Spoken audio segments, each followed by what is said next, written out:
Hello everyone and welcome back guys to round 11 of the F1 2019 Haas Road to Glory career mode, where today we're here for the German Grand Prix. And obviously, like I keep saying, if you guys are new around here and you haven't checked out the last video, click the I at the top right hand side of your screens. There'll be a link to both the last video as well as the full playlist so far from this series. But yeah, heading into round 11 then, here at the German Grand Prix, a track that I quite like on the whole. You know, in recent years, it's certainly been one that I've enjoyed coming to on the Formula 1 game. But yeah, very, very excited for this GP weekend. Obviously, if you guys are new around here, make sure you do get yourself self-subscribed as well. We're closing in slowly but surely on 11,000 subscribers. You know, I cannot thank you guys enough for the support so far we've had on F1 2019. You know, it's been really, really nice. You know, just nice, steady consistency has been absolutely fantastic. So yeah, I cannot thank you guys enough for the support, and hopefully you guys still go on to enjoy all of the content. But yeah, coming then into this weekend's German Grand Prix, some interesting messages coming through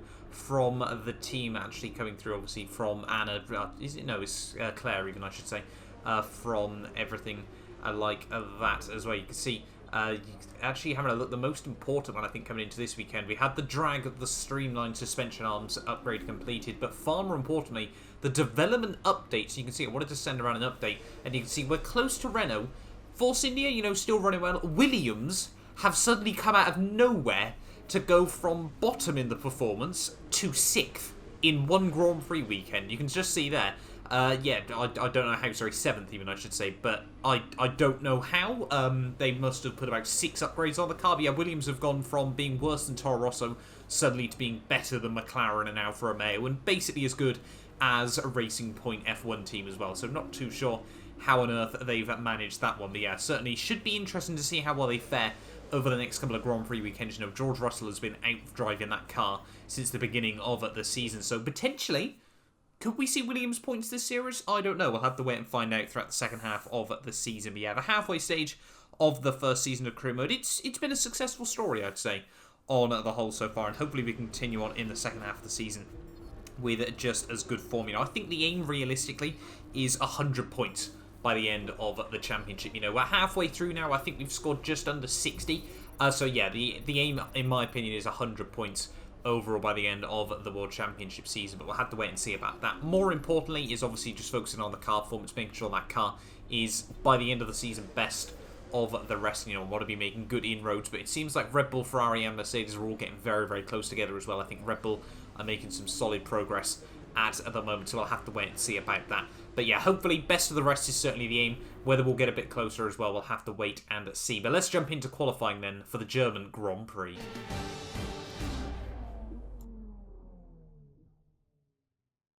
Welcome to Germany for today's qualifying session at the famous Hockenheim Ring.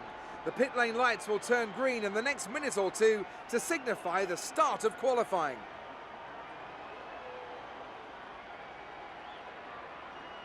Drivers tend to complain about tyre wear around this track, and the compounds on offer this weekend aren't likely to put that issue to bed. Is this going to be about who can make the tyres last? Tyre wear is always something you have to consider to a certain degree. Finding a good car balance that suits the circuit will help prolong the life of the tyre, but it's true that some circuits, such as this one, are more challenging than others. How hard you can push them depends on your strategy and how tight the battle is around you.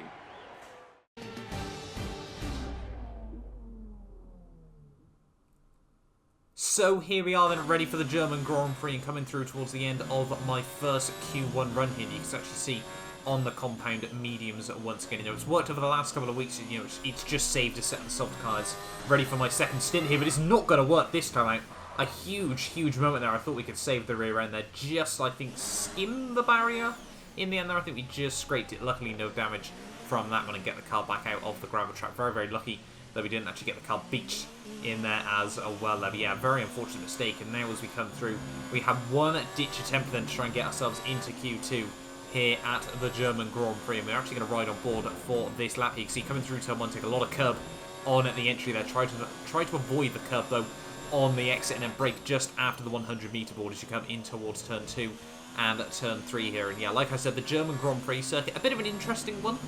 Theoretically, I don't think it should really sort of suit me, but overall I do still quite enjoy this track nonetheless. You can see just under a 10th down from Lucas Weber through the first sector of the lap there and brake just at the 100 metre board there as we come in towards the hairpin, try to get the car slowed down nice and tightly. A little bit of a mistake halfway through, but we do get good drive on the exit of the corner there. I'm really starting to learn the short shift now on F1 2019. It's so crucial on this game. Brake just after the 50 metre board as you come in towards the next couple of corners there, past the Mercedes grandstand and now through in towards the final sector of the lap, making a couple of small mistakes here and there, and you can see we're now 4 tenths down from Lucas' favour at the top of the field there. Take a bit too much curb as we come in towards the last few corners of the lap through the Sachs corner, I think it is, as we head in towards the final double right-hander to finish off the lap here around the German Grand Prix circuit there. Get good, nice drive through the penultimate corner there. Get good run, try to use up all of the curb on the exit there and down towards the line. It's a 1 minute 13.9, a second off pole, and we're last. I honestly thought when I crossed the line and I was looking at that it had been a bug, that it had been a bit of a temporary glitch and it was just showing us up as last. But no, everyone else on the grid ready for the German Grand Prix after Q1 was separated by 9 tenths of a second there. You can see Danny Kvyat, 0.922 out in Q1. To get through into Q2, you needed to be 7 tenths of pole there. And I must admit, it wasn't a particularly brilliant lap, but there wasn't many big mistakes there. I think we would have been lucky to scrape it through into Q2. And this is something that has just really confused me so far in this career mode. Because, for those of you guys that watched the British Grand Prix yesterday, we were absolutely fine. In fact, we were on Red Bull pace in both qualifying and the race. And then 1 week later, we were 8 tenths clear of Grosjean. Next weekend, we're 6 tenths back. It doesn't make sense to me, in all honesty. I was struggling a little bit with understeer around this place, but even that didn't feel particularly bad. So I guess Germany's a bit OP for the AI this game. I'm going to hazard a guess and say that on the whole there. Yeah, very unfortunate. We're starting down at the rear of the field, so we may as well just take a whole fresh engine ready for the Grand Prix. Try to play the strategy as best as possible. They're also setting up my new rival as Devon Butler heading in towards the second half of the season here. But yeah, I was lost for words after that qualifying session, but we can't focus on that. There's no points for qualifying. Let's jump on into the race.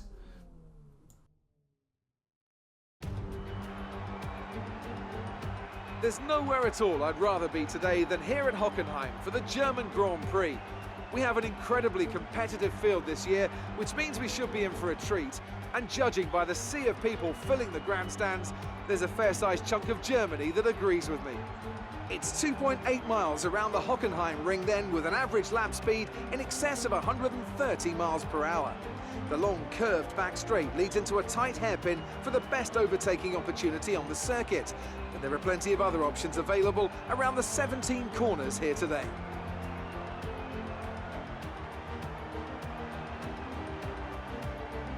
Alongside me once again for coverage of today's race, it's none other than the great Anthony Davidson. Let's talk about Mr. Monaco. As ever, the threat of unreliability is never far away, and indeed they'll be starting out of position today due to a power unit component change. So it's going to be a difficult task to move forward from there. But on the bright side, at least those fresh components can help them maintain the power they need to come through the pack. I expect to see them take a more aggressive approach today to make up for the compromised start. With the race minutes away from starting, here's what today's grid rundown looks like. Sebastian Vettel will start on pole.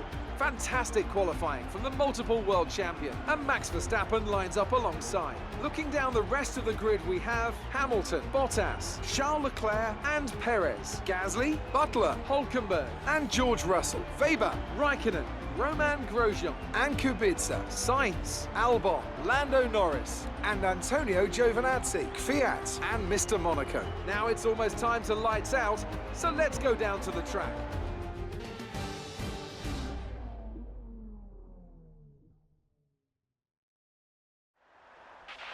Okay, be wary of the cars ahead braking suddenly into one. We could ruin our race if we hit them.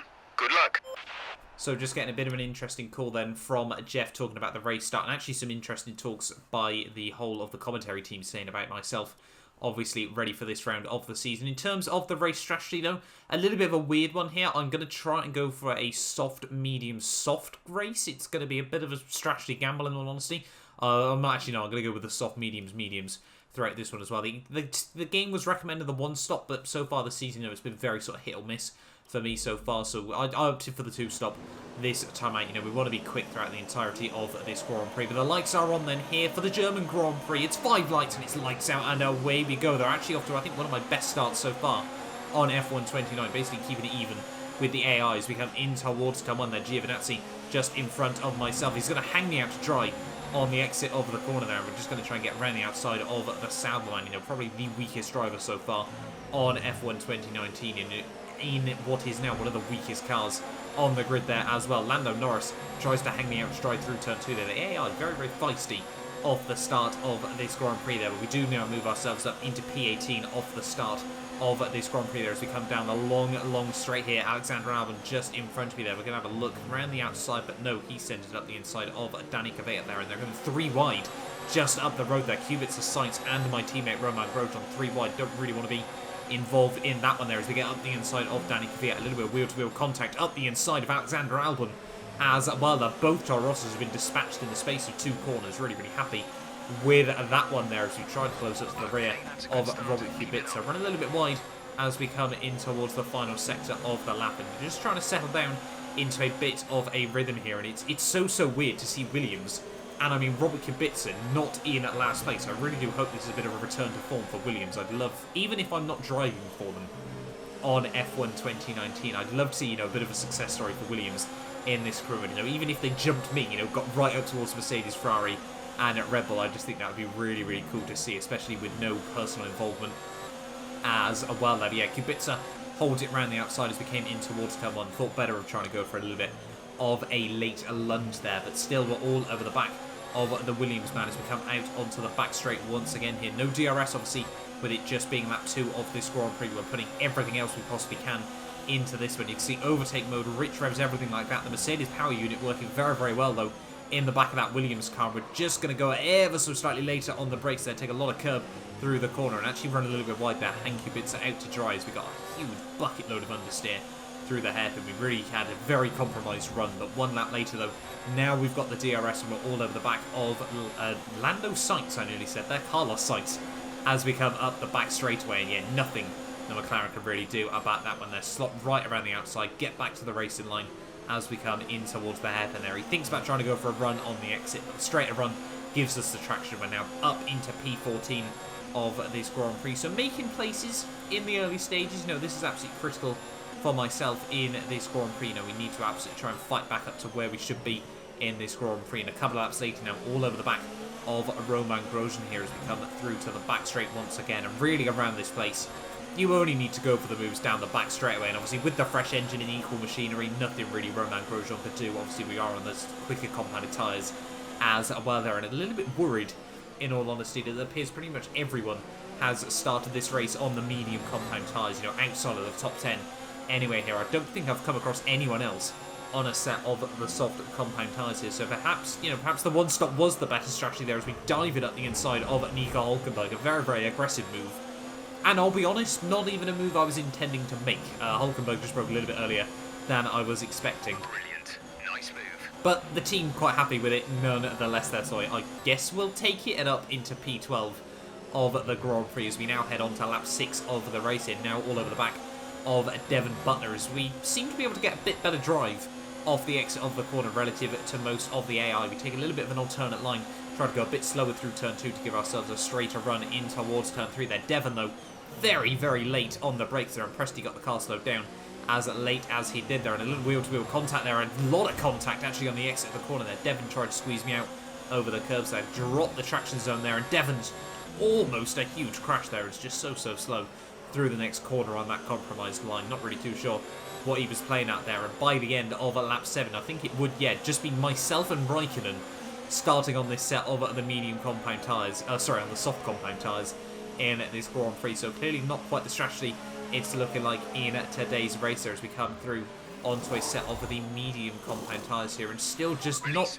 able to get the car in the right gear on the exit of the pit lane now. I think I've finally started to learn it after this Grand Prix. I think I'm starting to realise what you need to do there. Struggling with the pit limiter on the exit as well there, and that was a horrendous pit stop, you know, something that we really do need to try and get right before, you know, we're trying to fight for world championships and things like that. And you can see as we come out through Sector 1 there, we lost a good 3 seconds to Kimi Räikkönen in the pit stop window there, and that is really just not on in Formula 1 there. You know, that is absolutely critical in these races there, but it would take us quite a few laps before we see any more action in this Grand Prix. The AI now starting to make their first pit stops of the day there. You can see we get round the outside of Hulkenberg, still in the pit lane there. Weber and Räikkönen having a bit of a ding-dong as we come in towards turn 2 and turn 3 here. And I'm just trying to focus on getting the drive on the exit of the corner. They're struggling a little bit with understeer throughout the entirety of this GP weekend. I don't know what it is, but some weeks the understeer is horrendous. Other weeks is absolutely fine on F1 2019. I don't really know what to make of it there. But Weber and Räikkönen having a big battle there. A lot of movement as we came in towards the braking zone. We're going to try and get the drive on the exit of the corner there. Actually a little bit of contact with Weber there as we come out of the exit of the hairpin. Up the inside we go, though. Are we going to be able to make this move work? He will have the inside in towards the next corner much later on the brakes. We get a wheel caught out on the grass now, get horrendous understeer through the corner, and that's just going to drop us a little bit further back once again here as we're struggling with rear end grip as well here. Nothing seems to be working here at the German Grand Prix there, but Weber round the outside through the fast right-hander there. Räikkönen caught napping in that situation there, get hung out to dry on, well, just squeezed out even, I should say, on the inside of the corner there. And 1 lap later now, trying to pile on the pressure once again to Kimi Räikkönen, one of the only other drivers here we were sort of racing in this Grand Prix in terms of the raw strategy. And unfortunately both of us getting caught out with all of these other cars. That we're going to get tremendous drive though off the exit of the corner here. Lucas just in front of the pair of us here. We're fighting for that slipstream. Weber is going defensive. We're going to move back to the outside there, just squeeze Räikkönen in. And as we come in towards the hairpin there, you can see Lucas is actually going to hang me out to dry once again. There are a huge amount of contact there. He tries to squeeze me out. We get caught out over the grass. I'm really not happy with that one by my old F2 teammate there. A little bit disappointed now. I just felt we left Formula 2 on good terms there, but clearly Weber having a bit of a different opinion there, just hanging me out to dry through the corner there. And you can see now we're trying to close up once again to the back of Räikkönen. It had set us back a good couple of laps there, as now Butler is getting back in towards this battle from behind there after making his pit stop in this Grand Prix. You can see once again, just look at the drive we're able to get on Kimi Räikkönen. Got an equal power unit, but a much fresher power unit in the back of this car there. He's going to go defensive. Weber's going to go defensive. We're going to get the up the inside of the pair from there. It's 3 wide into the hairpin. A lot of contact as we all get tangled up there as Weber tries to turn in there. Butler's going to be able to capitalise on this one as well there, up the inside in towards P10 of this Grand Prix there. And just a couple of laps later, we would now be diving it into the pit lane, but horribly misjudged our pit lane entry there, and that was really not what I needed at this stage of the Grand Prix there. A 5-second penalty there, completely deserved. I'll be happy to hold my hands up and admit that one. Just, yeah, misjudged the pit lane entirely there. A 2.8-second pit stop, actually a nice tidy pit stop this time round. And yeah, I think slowly but surely I'm starting to get the hang of the pit stops on this Grand Prix. We're already back down to P17 in this race, and we've got a huge fight back if we want to try and get back up to the points of this Grand Prix. I'm trying to count back through the AI there. I think we need all the way up to, I think, is that the Toro Rosso in P10, if I'm not mistaken? I think, yeah, so that is a long way up the road here. So I just think, yeah, this two-stop strategy is looking highly unlikely to have paid off for myself unless we get a safety car in the latter stages of this Grand Prix here. But yeah, just nothing really. I don't know what it was this time out at the German Grand Prix. Lacked pace, lacked momentum, everything like that. And sadly, yeah, the highs of Silverstone and the race before that, I've already forgot where we were, France, has unfortunately not paid off here at the Hockenheim ring, and we've made the mistake. And we're into the wall.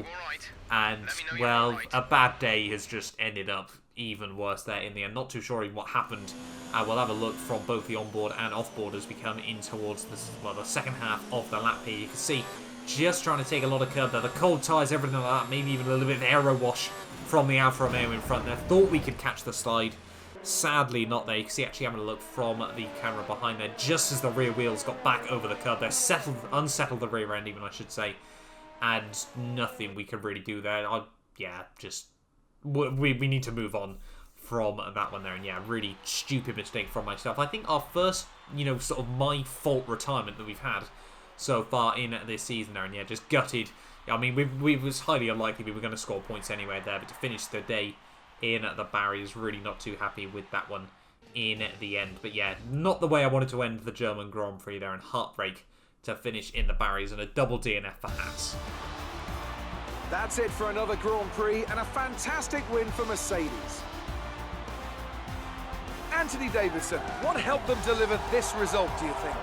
I'd say it was down once again to good, consistent driving, nailing the corners, working to the track conditions and perfecting the team's strategies. They got all of these things right today and the results speak for themselves.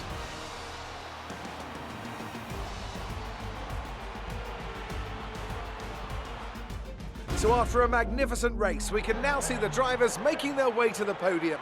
Once again, it's the Silver Arrows who take top spot, a well-earned victory for Mercedes.